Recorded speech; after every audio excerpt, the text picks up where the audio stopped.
Bonjour à toutes, bonjour à tous. Aujourd'hui, on est le 28 décembre 2025 et je vais vous faire une vidéo un peu particulière. Ça va être le récapitulatif de mon année 2025 du point de vue YouTube en fait. Ce que j'ai appris avec YouTube, quelles ont été les leçons que j'ai pu retenir de cette année, vu que c'est ma première année sur YouTube. Donc j'ai pris mes petites notes et je vous racontais un petit peu quelles leçons j'ai pu retenir. Alors l'angle que j'ai choisi de prendre pour aborder cette vidéo, c'est un petit peu de faire le récap de toutes les personnes que j'ai invitées sur ma chaîne, de tous mes interviews. Et puis je vais vous dire un peu ce que j'ai retenu de chaque épisode et de chaque invité de mon podcast. Donc je démarre tout de suite avec le docteur Pelouse, Guy André. Il m'a beaucoup apporté, il m'a fait beaucoup réfléchir. J'ai appris beaucoup sur la santé, les fondations de la santé. En fait, des sujets auxquels je m'étais déjà intéressé, mais il m'a fait beaucoup réfléchir et je lui dois beaucoup parce qu'il m'a relancé un peu dans le fait de prendre soin de ma santé, de faire attention à consommer moins de glucides, surtout les choses comme ça. Guy André, on sent qu'il est passionné et vraiment il m'a poussé à revenir aux bases, la simplicité, le bon sens et voir long terme en fait. C'est ça qui m'a plu chez lui. On a fait 3 épisodes avec lui, donc je vous encourage à les regarder. De toute façon, les interviews là, ils sont tous sur la playlist JTT Show sur ma chaîne YouTube. Ils sont évidemment disponibles aussi au format podcast sur Spotify, Deezer, toutes les plateformes d'écoute, Apple Podcast également. Voilà, donc ouais, Guy André, je lui dois beaucoup, il m'a beaucoup fait réfléchir, surtout à cette thématique des glucides. Je pense que j'en consomme beaucoup trop, l'alimentation transformée. Bon, comme je vous dis, c'est des concepts que je connaissais déjà, mais il m'a vraiment sensibilisé parce que c'est le combat de sa vie et c'est profond quand même. Je vous encourage à aller voir un petit peu ces vidéos-là. En termes d'entraînement, de blessures, j'ai fait une vidéo avec Christophe Dafuriella. Christophe m'a accordé sa confiance pour apparaître sur le podcast. Et Christophe, ça a été super intéressant parce que c'est quelqu'un qui a le même métier que moi, on pratique la même profession de kinésithérapeute. Il est très axé sur la préparation, c'est vraiment quelqu'un de pointilleux, des fois tellement bien que quand on peut lire ses interventions sur internet, on a du mal à comprendre parce qu'en fait c'est un mec qui réfléchit beaucoup, il a beaucoup réfléchi. Je suis en train de relire son bouquin là, Physioload, il parle beaucoup de charge de travail. La charge de travail, c'est une thématique, encore une fois, qui n'était pas inconnue, mais il m'a poussé un petit peu à aller au-delà et un petit peu comprendre le sens et la profondeur de cette mise en charge progressive, de cette planification et cette programmation lors de la remise du retour au sport du sportif blessé tout simplement, quoi. L'adaptation de la charge, c'est un concept clé pour lui. La programmation, ce que j'ai appris avec lui, c'est qu'elle doit être plus importante que l'ego, du point de vue du préparateur, en tous les cas. Et qu'il faut respecter le processus de retour au sport et qu'on ne peut pas aller plus vite que la musique, comme il dirait, quoi. Didier Ress m'a beaucoup appris parce qu'en fait Didier, j'étais déjà très fier qu'il intervienne sur mon podcast. Didier, on a abordé un petit peu les choses dans la vidéo avec Didier d'une manière un peu différente, en parlant de qualité physique. Un peu, en fait, c'est parce que son bouquin, la Bible de la préparation physique, c'était un petit peu ça, c'était parler du développement des qualités physiques. Donc là, on a parlé de force, d'endurance et de souplesse, qui sont 3 qualités indispensables. Et en fait, Didier, ce que j'ai aimé, c'est lire le sportif par ses qualités physiques et Didier il pratique tout ça. Didier en a parlé en off et tout ça, on s'apprécie bien et c'est vraiment quelqu'un que j'admire parce que, encore une fois, un peu comme beaucoup de mes invités, c'est quelqu'un de passionné. Il a dédié sa vie à ça et ça je respecte énormément. Et au-delà de l'apprentissage théorique qu'il peut m'apprendre, ce que je vois chez lui, c'est quelqu'un de passionné, toujours heureux de partager ce qu'il connaît, très patient aussi. J'ai appris avec Didier qu'il faut être très patient, notamment sur la thématique là, de l'acide lactique et des choses comme ça. En fait, quand on est passionné, quand on aime, on ne compte pas, et avec Didier j'ai pu le voir, donc ça c'est top. C'est une énorme référence pour moi, donc c'est super d'avoir pu l'interviewer. Et voilà, encore une fois, la passion, c'est vraiment ce que je retiens de cet homme. Merci Didier si tu m'écoutes. On a parlé de course à pied, de longévité dans le sport, de durée dans le temps en tant que sportif avec Florence Morisseau. Florence Morisseau, c'est quelqu'un vraiment qui m'a apporté sur la connaissance évidemment. Florence Morisseau, il faut savoir, elle est kiné comme moi, mais elle est aussi enseignante, comment on appelle ça, j'ai jamais le nom. Elle est Pardonnez-moi, je ne vais pas faire de cut aujourd'hui, je vais hésiter un petit peu. C'est le principe, comme pour mes interviews classiques, j'essaie de faire du no-cut vraiment en continu. Elle est formatrice, voilà, dans des instituts Mackenzie, la clinique du coureur, des références pour nous kinés. Donc déjà, gros respect pour ça. Mais ce qu'elle m'a appris surtout, c'est que je trouve qu'elle incarne, elle a un leadership incroyable, Florence. Elle a une manière de s'exprimer avec beaucoup de douceur. Et elle transmet des messages forts, en ayant beaucoup de charisme, mais pas en force, quoi. Donc ça, j'ai trouvé ça très très fort. Bravo Florence. Et moi, ça force le respect, je trouve. Hein. Ça force le respect. Voilà. Elle parle de prévention, de performance, de sujets très importants. On a aussi abordé d'autres thématiques avec elle. Hein. Mais voilà, son leadership calme et ses messages forts dans la douceur, finalement. Ouais, c'est l'autorité sans brutalité. C'est voilà, tout simple. C'est les deux petits mots que je m'étais écrits et je trouve que ça résume bien sa personne, Florence. Respect. Et il y a beaucoup à apprendre de sa personnalité. Je vous conseille d'aller écouter son interview. Tout dans la douceur, mais ouais, on se tait, on écoute quoi. Donc bravo. Et si beaucoup de monde était comme ça, beaucoup de monde, il y aurait beaucoup de choses desquelles il faudrait s'inspirer chez elle. Voilà. On a parlé évidemment de fitness, hein, du corps, du sens de la vie, avec Frédéric Delavier. Frédéric Delavier et Théo de la chaîne Fitness Miss. Donc Frédéric Delavier est déjà une référence, hein, qui a écrit le guide des mouvements de musculation avec Michael Gundil. Michael, si tu m'écoutes, très peu de chance, mais Michael, j'aimerais bien interviewer aussi, comme ça j'aurais fait les deux, ça serait vraiment top parce que ils sont inséparables, les deux, ils nous ont fait un live pour Noël, incroyable. Donc ouais, Fred Delavier, la Bible quoi, franchement génial. Fred Delavier c'est quand même quelqu'un qui, pareil encore une fois, c'est la passion, le mec il a dédié sa vie à la musculation, à l'anthropologie, et quand il parle des choses, c'est quelqu'un qui, Fred Delavier, c'est quelqu'un, j'ai beaucoup de respect pour lui parce que le mec, je ne vais pas dire que les études sont mauvaises, hein. Moi je suis quelqu'un qui respecte beaucoup le travail des scientifiques, etc. Mais lui il n'attend pas après ça, c'est quelqu'un qui pense et qui va se demander s'il n'y a pas une logique derrière ça. Donc gros respect encore une fois parce que voilà, c'est facile de lire des études et de les interpréter, mais lui c'est quelqu'un qui regarde, qui observe le terrain et qui va se dire, bah tiens, j'observe ça, est-ce qu'on ne pourrait pas en faire une généralité? Et puis c'est un mec qui a compris des choses avant que les études prouvent qu'il avait raison. Sur certaines thématiques, j'entends, il n'a pas raison sur tout, mais c'est quand même très fort et c'était un pionnier dans le monde de la musculation. Voilà, c'est un électron libre un peu, j'ai beaucoup de respect pour lui. Et pareil, on peut s'en inspirer très très fort. Fred Delavier, vraiment une référence. On a eu une vidéo intéressante où on parlait de relations hommes-femmes et tout ça, c'était cool. On a un peu l'énergie, quoi, le champ du fitness. C'est cool. Théo de la chaîne Fitness Miss, en off, on a beaucoup discuté. Vraiment, c'était super intéressant. J'étais agréablement surpris hein, lorsque j'ai fait la connaissance de Théo. C'est un mec, encore une fois, c'est le mot que j'aurais le plus dit de la vidéo, mais c'est un mec passionné, quoi, vraiment. Théo, il vit, en fait, il a changé sa vie grâce au fitness. Et déjà, ça, c'est la première leçon qu'on peut apprendre, hein, c'est que un changement de comportement, un changement d'habitude change ta vie, vraiment. Ça a littéralement changé sa vie. Lui c'était un employé, je crois, du bâtiment, et maintenant, il est influenceur, il vit de son contenu en ligne. Donc énorme, gros respect à lui pour s'être bougé, avoir changé vraiment complètement changé de vie. Et ce qui est top avec ça, c'est qu'il continue à inspirer des gens aujourd'hui. Il maintient toujours son physique, c'est incroyable. Le mec il est sec, il est affûté, mais toute l'année. Je sais plus quel âge il a, je sais pas s'il a pas 38 ou 39 ans. Vraiment aller voir sa page, ses réseaux, c'est impressionnant. Ça force le respect, quoi. Le mec est passionné et puis surtout il lâche pas, il veut transmettre ce message. Alors évidemment il en vit, mais on sent qu'il est passionné de ça, on a échangé en privé et tout. Il vit pour ça, quoi. Et c'est un combat tellement sain et noble, bravo, quoi. Franchement, c'est top. Le travail, la rigueur derrière qu'il doit avoir, c'est vraiment énorme, hein.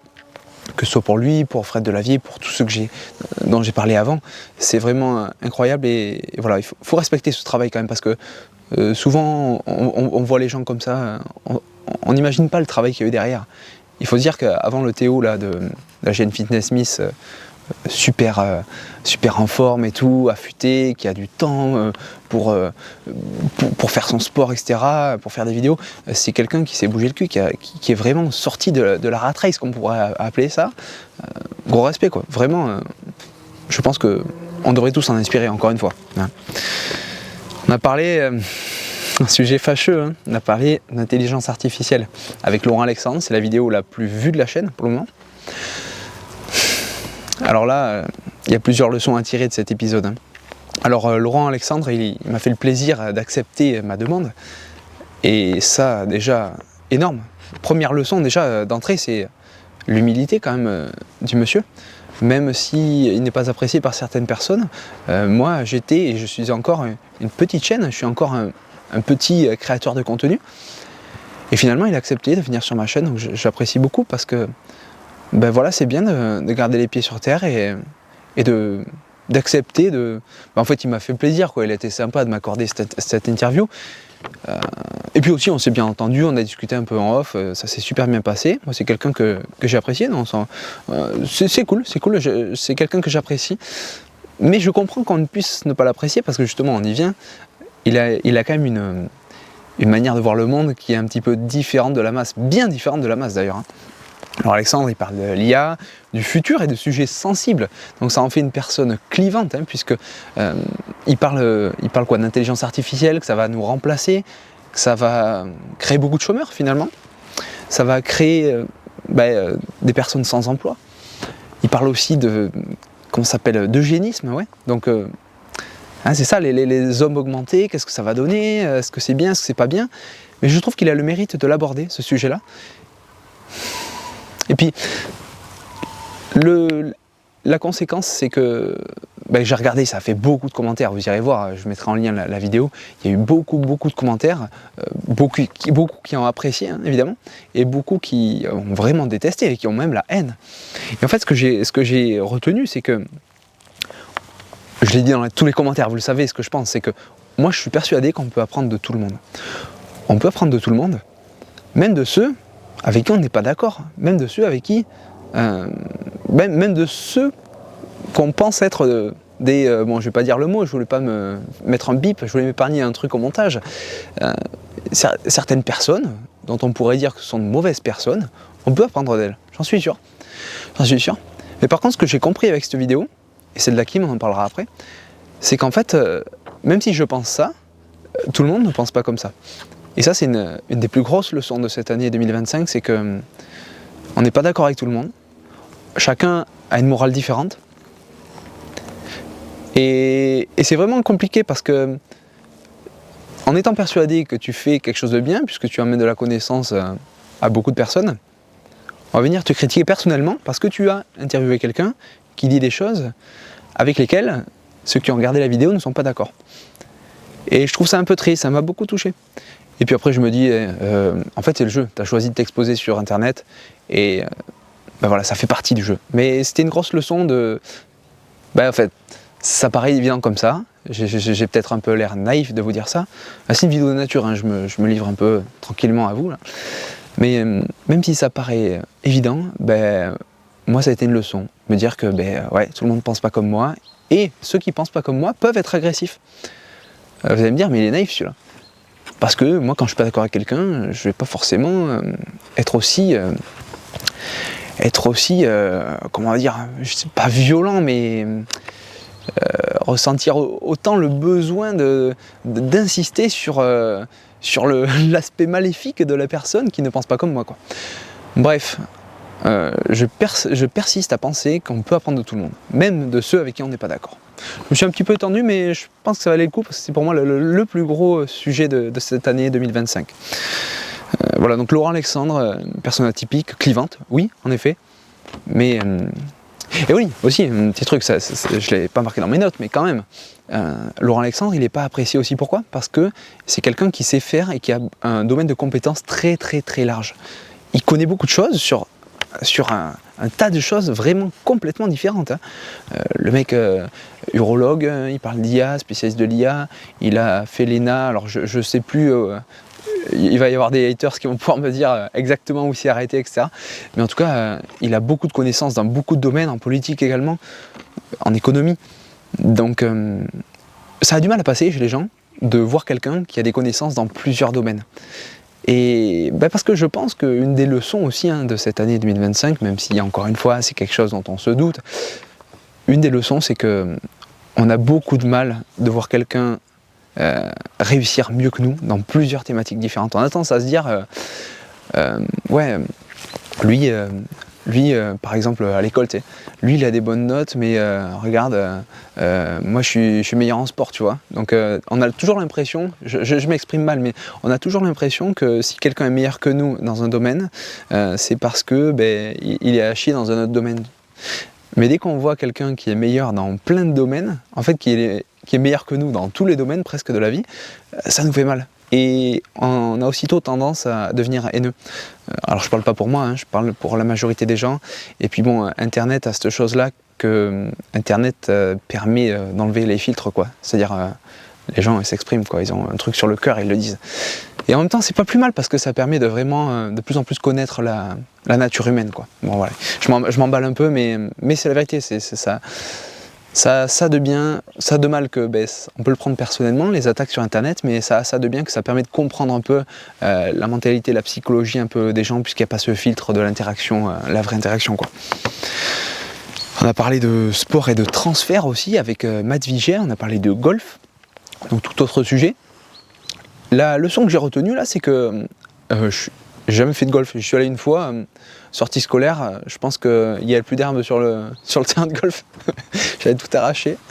Tout ça pour dire que le swing, en fait, en parlant avec Matt, pendant le podcast, j'ai visualisé un petit peu le geste. Et finalement, grâce à la visualisation, on apprend. Je me rappelle de cette anecdote. J'avais lu un bouquin de Julien Absalon, champion de VTT. À l'époque, je faisais du VTT. Et il expliquait que la technique, ça se révise un peu dans la tête. Il expliquait que, par exemple, comment un chat qui fait que dormir toute la journée, dès qu'il voit une souris, il va la chasser, il n'a pas perdu. Il n'a pas perdu la capacité à chasser une souris, ses aptitudes, etc. Et il expliquait dans son bouquin, je ne sais pas si c'est lui qui l'a écrit ou si c'est un collaborateur, enfin bref, c'était super intéressant, c'était de dire que répéter dans sa tête un petit peu une action, ça permet d'entretenir un peu les réflexes et les capacités à faire cette action. Et même, j'extrapole un peu, je pense que ça permet à se préparer à mieux la réaliser, cette action-là. Donc voilà, pour le swing de golf, je pense qu'en parlant, je commençais à comprendre les tenants et aboutissants et j'ai trouvé ça fantastique que parler avec un expert du domaine, ça me donne autant envie et puis ça me permet autant de me mettre à fond dans si tu veux, dans la réalisation du geste technique, quoi. Donc j'ai aussi compris que le golf, c'était un sport très exigeant et qu'il fallait pas, comment on appelle ça, je vous dis que c'est du direct, il me manque des mots. Il fallait pas sous-estimer, des sports comme ça, des activités. Bon, on en a parlé pendant le podcast. Moi, j'ai fait pendant longtemps du motocross, et voilà, tout le monde pense que c'est un sport qui est très facile à accélérer, mais la réalité est que c'est beaucoup plus complexe que ça. Et voilà, c'est encore une leçon de me dire, ne sous-estime pas quelque chose, ne crois pas que c'est facile. Parce que tu crois que ça ne représente pas d'effort physique, il y a beaucoup de préparation, beaucoup de travail technique et encore une fois beaucoup de respect à tous ceux qui excellent dans quelque situation, dans quelque activité que ce soit. Dans quelle activité que ce soit. Je crois que c'est ça la belle phrase en français. C'est important la grammaire, la manière de dire les choses. J'adore. Et je suis pas très bon, mais j'y travaille un peu. Je travaille la lecture. La lecture fait beaucoup de bien aussi. Rien à voir, en parenthèse, mais j'ai beaucoup lu aussi cette année. Et lire des bouquins, ça apprend à mieux parler, je pense. Tu me diras en commentaire si jamais il y a encore à m'améliorer. Évidemment qu'il y a encore à m'améliorer sur la syntaxe, la grammaire et tout, la manière de formuler les phrases. Mais je trouve que c'est important, vraiment. C'est important, t'as vu direct. Direct, le mec devient fou. On a parlé de golf avec Matt et voilà, encore une fois, je voulais.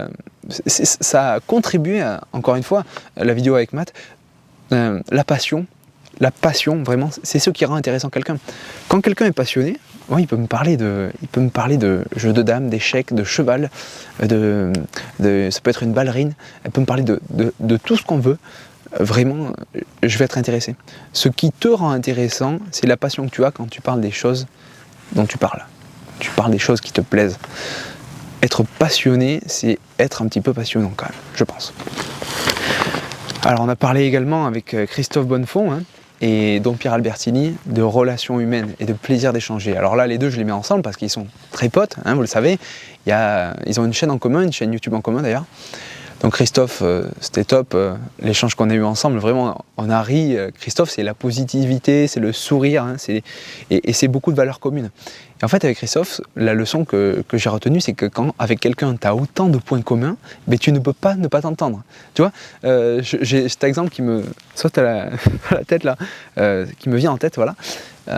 Tu vois, j'en parlais une fois avec ma grand-mère. Ma grand-mère, elle se fait des petites salades composées, tu vois. Elle me dit, c'est bon. J'ai dit, bah oui, t'aimes l'avocat, tu mets de l'avocat, t'aimes la salade, tu mets de la salade, t'aimes les cœurs de palmier, là, tu mets ça. Enfin bref, quand tu mélanges tout ce que t'aimes, c'est obligé que t'aimes, tu vois. Et avec Christophe, j'ai ressenti ça un peu. En fait, quand t'as beaucoup de points communs avec quelqu'un, c'est évident que tu t'entendes avec quelqu'un. Et voilà, ça paraît un petit peu simpliste, mais c'est vraiment tout simple en fait. Quand tu as énormément de valeurs communes, c'est évident que tu t'entends bien avec la personne. Et je pense que l'inverse est vrai, du coup, quand tu as très peu de valeurs communes avec quelqu'un, ça va être très compliqué de s'entendre, ou alors il faudra beaucoup d'efforts. Et en fait, c'est ça. Si tu as des valeurs communes, ça demandera très peu d'efforts pour faire copain-copain avec quelqu'un. Et à l'inverse, si tu as très peu de valeurs en commun, ça va demander beaucoup d'efforts. C'est pour ça, moi j'aime bien parler de politique un peu sur la chaîne des fois. C'est compliqué. Et vraiment sur cette déclaration que je m'apprête à faire, dites-moi en commentaire si c'est vrai ou si c'est pas vrai.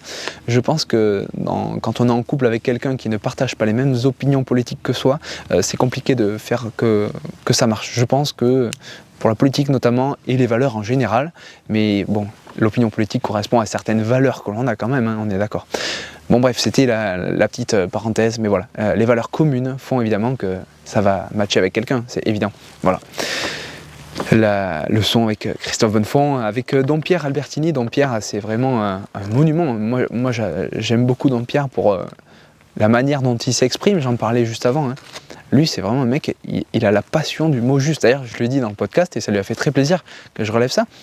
C'est un mec qui s'exprime de manière remarquable. Comme ils disent dans les 4 accords Toltec, que ta parole soit impeccable. Sa parole est impeccable, autant sur le fond que sur la forme.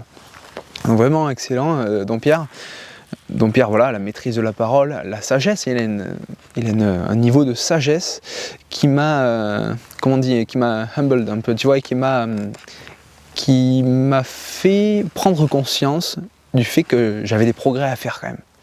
Voilà, qui m'a rendu humble, ouais, c'était mieux de dire qui m'a fait prendre conscience, voilà, que j'avais des choses à travailler pour être à ce niveau de sagesse encore. Donc voilà, Dompierre m'a remis un peu les pieds sur terre, voilà. Et ça fait du bien, c'est cool, et je vous encourage à le suivre. C'est un mec qui a un gros charisme, forte personnalité.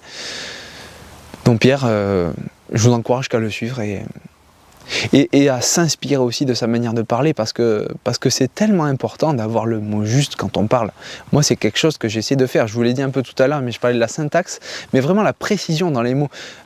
On en parlait aussi avec Dompierre dans le podcast, il était très intéressant, et d'ailleurs il a fait très peu de vues. C'est ça qui m'énerve aussi. D'ailleurs, grosse parenthèse, c'est que une leçon aussi, c'est que il y a certains contenus que j'ai fait sur ma chaîne, assez profonds dans le sens, qui n'ont pas fait le nombre de vues escompté, et j'étais très déçu. Mais en fait, je crois que c'est une généralité sur YouTube, sur Internet. Plus c'est profond, plus c'est intelligent, moins ça fait de vues. Tu sais, sans vouloir manquer de respect à Laurent Alexandre, où j'ai dit que j'avais le maximum de vues avant, mais des fois tu fais beaucoup d'efforts pour rendre intelligible quelque chose, un concept, etc. Et tu es très déçu. Bon, c'est comme ça, je crois que c'est le jeu d'internet. Et puis finalement, je pense que en rabâchant un peu, en mettant quelques petites pincées de ces éléments, de ces choses-là, on peut véhiculer des informations, mais petit à petit. Tu vois, quand c'est un gros sujet, les gens ne sont pas trop ouverts à ça. Donc voilà, donc Dompierre, oui, la passion du mot juste. Et utiliser le mot précis, ça permet d'éviter tellement d'incompréhension et de conflits. Et de la même manière, quand il y en a croit quelqu'un, c'est vrai, on le fait, même moi, je suis le mec là, mais dans ma vie perso, ben voilà, on est tous pareils. Qui prend le temps de demander à l'autre, est-ce que j'ai vraiment bien compris ce que tu voulais me dire? Et juste ça, tu sais, juste ça, c'est une leçon quand même très importante. Donc réfléchissez-y et puis allez voir la vidéo avec Don Pierre, franchement, ça vaut le coup, c'est un personnage à découvrir si vous ne le connaissez pas encore. Voilà. Alors on a parlé de business avec Hakim et Hassan. Donc Hakim Ben Othman. Hakim Ben Othman, pour ceux qui savent, ils savent. Donc Hakim, donc c'est un businessman qui a fait fortune dans le kebab. En fait, il a monté un nabab, c'était des naans en format kebab un peu, tu vois. Donc c'était une entreprise qu'il a montée dans les années 2000. Bref, je l'ai invité sur ma chaîne. Il a gentiment accepté mon invitation. Et on a parlé de business, tout ça. Et l'interview était fair, tu vois, c'était honnête. C'était honnête. Ce qu'on a fait, on a parlé de choses très intéressantes, du business, de sa vision des choses, de la vie, de l'importance qu'il fallait accorder au fun, tu vois, des trucs comme ça. Mais la plus grande leçon que j'ai retenue avec Hakim, c'est que le timing est important. Parce qu'en fait, voilà, Hakim, il a monté un club d'investisseurs et il y a eu pas mal de polémiques. Il s'est pris la tête avec Anthony Bourbon. Anthony Bourbon, c'est un des principaux protagonistes de l'émission Qui veut être mon associé, qui passe sur M6, je crois. Ça fait 15 ans, ça fait 10 ans, je regarde pas la télé, moi. Et en gros, il a été victime victime. Il y a eu un bad buzz sur Hakim Ben Othman, et moi j'ai publié la vidéo en même temps. En toute honnêteté, ça m'a bien aidé à faire des vues, tu vois, parce que c'est ça le jeu, c'est que si tu veux que ton message soit vu, eh bien, il faut profiter de quelques effets de ce qui se passe un petit peu en ce moment, hein, pour essayer de majorer un peu le nombre de vues. Ça augmente le nombre de personnes qui viennent sur ta chaîne, et ça augmente, si tu veux, le nombre de fois que le message est transmis. Pas forcément sur cette vidéo, mais sur tout le reste du contenu de ma chaîne. Et encore une fois, voilà, donc ouais, la première leçon, c'est que le timing très important. C'est la première chose. Et la deuxième chose, ça rejoint un peu ce que j'ai dit tout à l'heure pour Laurent Alexandre, c'est que voilà, il y a des gens peut-être qui se sont fait arnaquer par Hakim. Je sais pas. Honnêtement, je sais pas. J'ai pas cherché. Mais moi, j'assume que j'ai interviewé Hakim Ben Othman. Ouais. C'est quelqu'un qui parle de business. Il sait de quoi il parle quand même. Il a monté une grosse boîte. Il a fait plusieurs émissions. Oui, on le voyait, le mec, il déchargeait un container vite au taquet. Il installait un restaurant la veille de l'ouverture. Enfin, c'est un mec du terrain quand même. C'est un mec qui a charbonné. C'est un mec qui donne des conseils gratuitement sur YouTube. J'ai regardé pas mal de vidéos avec Wiss, son pote, avec qui il fait des podcasts. Respect quand même pour tout ce qu'il fait. Il y a des parties sombres dans la vie de pas mal de personnes. Pas mal de personnes, de personnages politiques qui défendent des opinions soi-disant nobles, ont des casseroles un peu. Est-ce que pour autant il faut rejeter tout ce qu'ils disent? Moi je pense pas. J'ai pris ce parti, hein, de dire que voilà, on donne la parole à tout le monde. Donc Hakim, leçon numéro 1, le timing ça compte, mais ça m'a pas défavorisé finalement, c'était cool, elle est bien rankée ma vidéo. Du coup, vous pouvez chercher Hakim Ben Othman, David Basso, et on parle de tout, hein, de business, de négociation, des choses comme ça. Des choses très intéressantes, on ne parle pas de ces business. En réalité, en aucun cas j'ai fait la pub pour ce qu'il fait. Et puis je m'en détache énormément, je veux dire, je ne sais pas trop ce qui se passe dans ces affaires, c'est pas le sujet. Et puis voilà, la deuxième chose, c'est encore une fois, hein, la mentalité, la manière de raisonner des gens, elle est différente de la mienne, de la tienne, du voisin. Et puis c'est comme ça, je pense que c'est tout. Encore une fois, c'est juste un rappel. Ce qui s'est passé. En aucun cas je regrette ce que j'ai fait, puisque j'ai rien à me reprocher. Je n'ai en aucun cas fait de la publicité pour ses activités commerciales. Ce qui m'intéresse, c'est son vécu et son retour d'expérience. Voilà. Et c'est ce qu'on a fait sur la vidéo. Voilà, on a parlé avec Hassan B, donc voilà, connu comme ça sur les réseaux. Un mec qui parle d'immobilier, franchement c'est top, on a eu un échange très intéressant.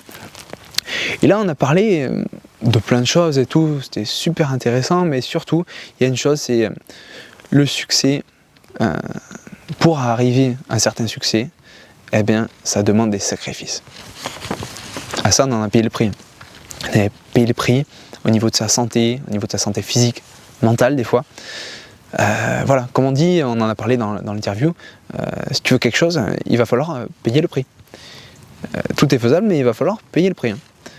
Et quand je lui dis ça, il m'a dit ouais. Et oui, d'une manière, tu vois, vraiment profonde, avec le cœur, tu vois. C'est tellement vrai. Faut être prêt à ça. Hein. Faut être prêt à ça. Et en même temps, ça me fait penser que, ben voilà, tout le monde. Il y a un peu une haine en ce moment de ceux qui ont du succès, envers ceux qui ont du succès. C'est quelque chose que j'ai pu observer depuis des années. Et en même temps, quand on regarde l'interview, qu'on écoute un petit peu le témoignage d'Hassan, on se demande aussi, est-ce que c'est pas aussi que les gens sont de plus en plus lucides, hein. On parlait d'équilibre de vie aussi dans cette vidéo-là. Est-ce que les gens ne sont pas de plus en plus lucides aussi quant au sacrifice à faire pour obtenir le succès qu'on voit un peu chez les autres? Donc voilà, est-ce que c'est la paresse ou la lucidité qui évite les gens, qui fait que les gens ne vont pas se lancer un petit peu dans certaines aventures, notamment entrepreneuriales ou bien la réalisation de leurs rêves tout simplement. Je sais pas, et puis en plus, est-ce que c'est mauvais? Je sais pas. Parce que c'est vrai que tout succès amène des sacrifices. Et il faut en avoir conscience. On a parlé également de l'expertise, de la santé, de comment prendre soin de son corps, comment performer et durer avec Vincent Foulonneau. On a parlé de sommeil, de récupération, de performance. Vincent, il m'a vraiment impressionné. Vraiment, un peu comme les autres aussi, hein. C'est un mec qui a passé sa vie, qui a donné sa vie un peu, donné de son temps de vie au service de l'apprentissage et de l'apprentissage d'une expertise. Une vie dédiée à l'apprentissage finalement. Et encore une fois, c'était une nouvelle claque d'humilité, hein, parce que ces domaines-là, tu vois, c'est des domaines qui m'ont passionné moi. La santé, comment prendre soin de soi, les compléments alimentaires, etc. Et quand je parle avec donc j'ai l'impression de connaître, tu vois. Mais quand je parle avec Vincent, ben, j'ai l'impression d'être une chèvre, quoi. Et encore une fois, ouais, ça, une belle claque d'humilité. C'est comme ça qu'on pourrait le résumer.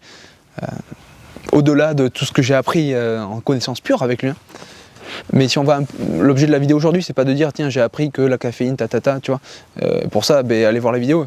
Je vous dis juste moi ce que j'ai appris personnellement en termes d'état d'esprit, de philosophie de vie, émotionnellement, comment je me suis adapté, qu'est-ce que j'ai vécu, comment je l'ai vécu de l'intérieur en fait. C'est un peu ça la vidéo. Donc voilà, on a parlé aussi de médecine hein, avec le docteur Touchard. La décision, la réalité du métier de chirurgien, c'est quand même voilà, quelque chose que j'ai appris factuellement. C'est des gens qu'on vénère un peu, les chirurgiens, tu te présentes aux chirurgiens, moi je vois mes patients, ils vont chez les chirurgiens, c'est comme s'ils allaient voir une divinité un peu, non mais j'exagère à peine. Et ben en fait, c'est pas magique hein, la chirurgie, c'est ce que j'ai appris avec le docteur Olivier Touchard, qui m'a gentiment invité dans son bureau, donc c'était top. Hein. Et en fait, la chirurgie, finalement, c'est déjà de 1, c'est pas de la magie, et puis en plus, comme pas mal de spécialités et de choses dans la vie qu'on admire, tu te rends compte en fait que c'est pas de la magie, c'est des actions concrètes, et c'est l'art du compromis, c'est l'art de s'adapter, c'est l'adaptation. Tu es là, tu as telle situation, qu'est-ce que tu fais parmi telle solution possibilité, voilà. Et en fait, la débrouille, l'adaptation aux choses, au réel, hein, à ce qui arrive dans la vraie vie, c'est plutôt ça en fait, le métier de chirurgien. Et en fait, tu te rends compte que c'est un point commun à de nombreuses personnes qui ont du succès, la capacité d'adaptation, donc ça c'est une très grande leçon. Et en fait, tu te dis qu'il faut pas dédiaboliser, mais ouais, démystifier certaines professions, tu vois. Tu crois que c'est de la magie, tu crois que c'est des mecs qui dégagent une aura incroyable parce qu'ils ont un statut, tu vois. Mais dans la réalité, le quotidien, c'est t'es face à des problèmes et tu cherches à trouver des solutions pour avancer. En fait, c'est la réalité de tout entrepreneur, tout père de famille, toute mère de famille, toute personne qui veut aller de l'avant, qui a des responsabilités, qui fait face avec grandeur, avec grâce parfois, puisque tu vois, tu le vois le jour de la consultation, il y a toujours une certaine aisance, etc. Mais c'est toujours un peu la même chose. Donc ça, c'était une vraie leçon, et en plus la vraie compétence en fait, hein, la vraie compétence du chirurgien, et comme je viens de te le dire dans pas mal de choses dans la vie, c'est la capacité de décision. Tu es face à tel problème, qu'est-ce que je fais? La capacité à prendre des décisions, c'est pour moi ce qu'il faut retenir, une des choses les plus importantes dans la vie en fait. Voilà. C'est une leçon intemporelle. Voilà. Donc en conclusion, l'humilité, la nuance, le fait de peut-être appartenir à une classe, on va dire, à une minorité qui pense qu'on peut apprendre de tout le monde, c'est vraiment les choses que j'ai retenues le plus. Voilà, on peut apprendre de tout le monde. Il faut être humble. Il y a des gens très très forts, il y a des gens qui ont consacré leur vie à l'apprentissage, à devenir expert dans un sujet. C'est énorme. Faire preuve de nuance. Si quelqu'un ne pense pas comme soi, il a peut-être pas raison, mais en même temps, on a peut-être tort aussi, tu vois. Et je pense que je continuerai toujours à donner la parole à qui que ce soit, pour quoi que ce soit, à condition qu'on puisse apprendre quelque chose de ce qu'il dit. Et voilà, pour 2026, je vais continuer. Je vais essayer d'inviter des personnes toujours aussi intéressantes. C'est bien parti parce que j'ai quelques interviews d'avance que j'ai fait en 2025. Je vous en avais pas parlé là dans ce récap, parce qu'évidemment, elles ne sont pas publiées, les vidéos. Dis-moi ce que tu en as pensé de ce petit récap, est-ce que ça te plaît? Voilà, je sais pas comment je vais l'appeler, peut-être le monologue numéro 1, récap 2025. C'est vraiment un monologue. J'étais paradoxalement assez à l'aise en fait de parler tout seul comme ça. J'ai eu certains retours, ouais, je fais des un peu, j'ai des hésitations. C'est pas simple, hein. Alors je me plains pas, il faut que je travaille dessus. Et de plus en plus j'ai l'impression que j'accepte de laisser un blanc plutôt que de faire un E. Si tu vois d'autres défauts que j'ai, n'hésite pas à me le dire, notamment dans mes interactions avec mes invités. Je te demande aussi, lorsque je fais, t'as vu j'ai deux formats en fait sur ma chaîne, j'ai le format interview avec qui je parle avec quelqu'un d'intéressant, et j'ai un deuxième format où moi je suis tout seul, comme là, face caméra, et soit je marche, soit je fais mes exos de muscu, tu vois, dans un contexte un peu chill, un peu à la cool, sans trop de préparation, je te fais une vidéo où je te parle d'une thématique en particulier, une chose à laquelle je pense, la pensée du moment quoi. Qu'est-ce que tu penses de ces deux formats, lequel tu préfères? N'hésite pas à me suggérer des invités, je crois que je te l'ai déjà dit. Et puis voilà, je te dis rendez-vous en 2026 et réfléchis toi aussi en 2025 ce que tu as appris. Tu vois, spirituellement, mentalement, quelles sont les leçons de ton année 2025? Parce que j'ai lu une citation de Naval Ravikant, je te conseille de le suivre sur X, sur Twitter, il est actif, pas mal. Et il disait, j'espère que je vais pouvoir la sortir comme ça là, il disait, si tu veux être riche, tu dois faire trois choses dans la vie. Soit apprendre, soit agir, soit te reposer. Ouais, soit apprendre, soit travailler, soit te reposer, c'est ça.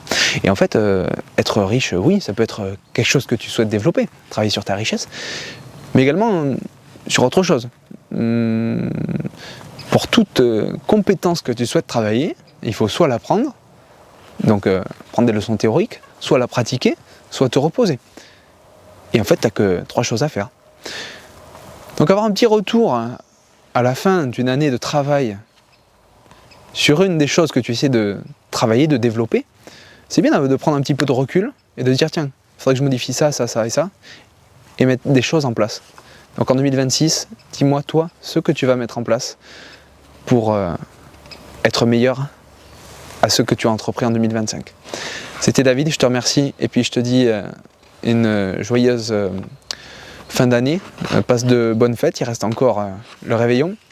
Voilà, ne buvez pas trop, passez un bon moment avec vos proches, avec votre famille et vos amis et attaquez 2026 plein de force, de courage, d'enthousiasme et de positivisme, c'est très important. Allez, ciao ciao.